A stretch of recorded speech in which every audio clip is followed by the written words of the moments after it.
Welcome back.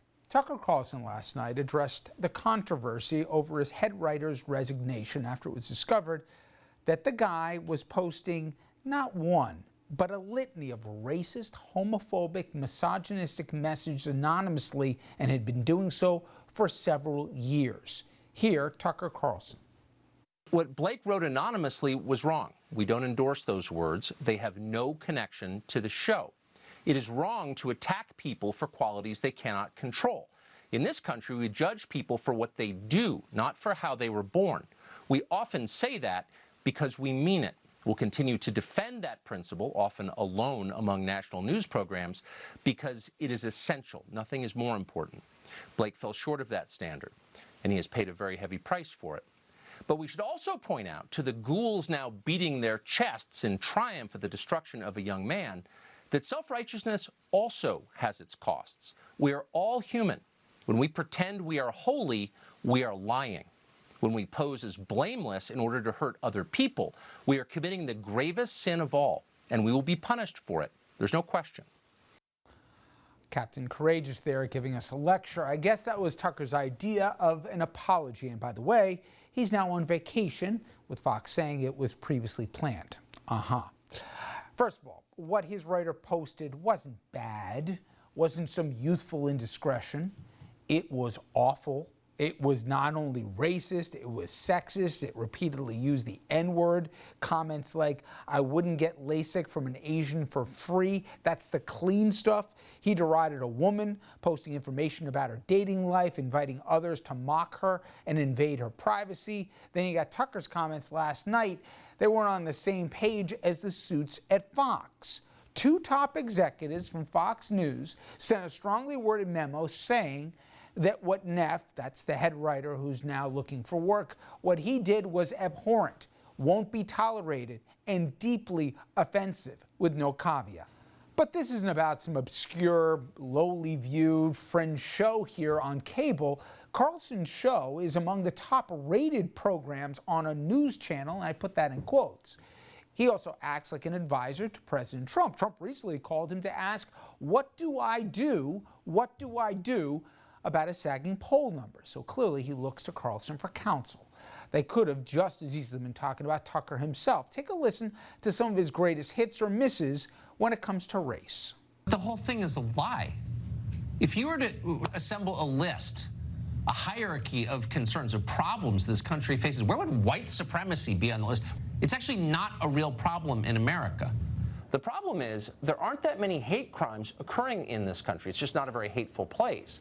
So they have to make them up. Hate hoaxes, by contrast, are common. People debate all the time about mass immigration.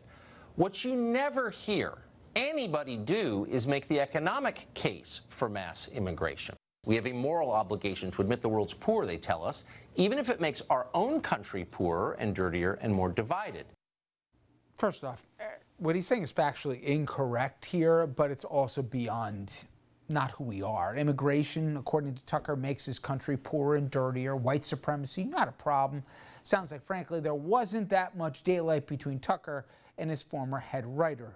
I want to bring in Andrew Whitman, senior political correspondent. And Andrew, you know, there's another part to this, which is he made this guy sound like he was basically a glorified intern here who just got, you know, writing privileges to write the goodbye to the show. This was his head writer who'd been with him for years and had been doing this for years. And in fact, this guy even said that what you read in the prompter from what Tucker says, it comes from me. Tucker didn't exactly run away from that statement in previous book acknowledgments, etc. This is a real person on a really highly viewed program over at Fox. This is a guy who was posting this stuff as recently as last week, according to CNN when they broke the story, or maybe it was the week before, but this is not something that would have been an indiscretion from his youth. The other thing is this guy is the head writer. He, as you said that what I write winds up in the prompter and Tucker reads it. The guy's previous job before working for Tucker had been at the Daily Caller, which is the conservative news website that Tucker Carlson started. So this is somebody who's obviously, you know, been saddled to Tucker Carlson for some time, and Carlson has leaned on him. And there's really not a lot of daylight, as you pointed out, between the comments that this guy was making anonymously online and the themes, if not the specific points, that Tucker was then making on the air. And just so nobody thinks that Andrew and I are the PC police and he said one stray stupid comment or whatever else, or he said it to some college kid. There's years of this. And when I say there's stuff that's bad, we can't nor will we say on TV all the threads with the N-words and all the other ugly, ugly, really bad stuff that this guy was saying. And you and I know how the business works, Andrew, and that is when something like this happens and the network comes down, they made Tucker Carlson fire him. Tucker Carlson wouldn't have fired him on his own. He certainly didn't even lead with the apology on his program last night. It was buried almost to the very end of the show. And the network said in no uncertain terms, this is not who we are, horrific what he did, unacceptable, blah, blah, blah. Tucker Carlson spent 5 minutes dancing around the subject on the back end and basically blamed the media for his buddy being out of work right now. The daylight between the network and the host, I thought, was very telling. And we'll see if there's any repercussion for Tucker Carlson on the other side of this long-planned vacation. Keep in mind, he does generate a lot of money for Fox. Well, let me keep you there. He certainly generates a lot of eyeballs, but because of his previous comments, nothing to do, advertisers and sponsors were fleeing this program. You'd see My Pillow ads, pretty much every commercial break. Yeah. My point is, yes, you got eyeballs, but like Glenn Beck had one point and all he could do was sing the gold ads.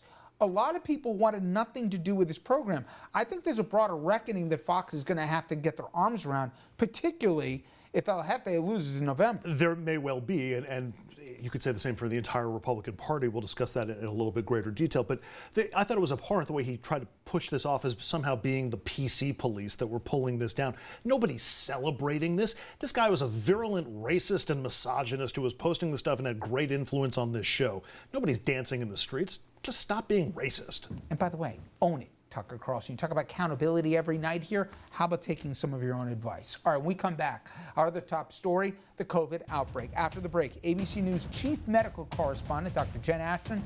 She'll talk about the importance of testing, and also she'll defend Dr. Fauci, who's getting criticized by the president and his minions.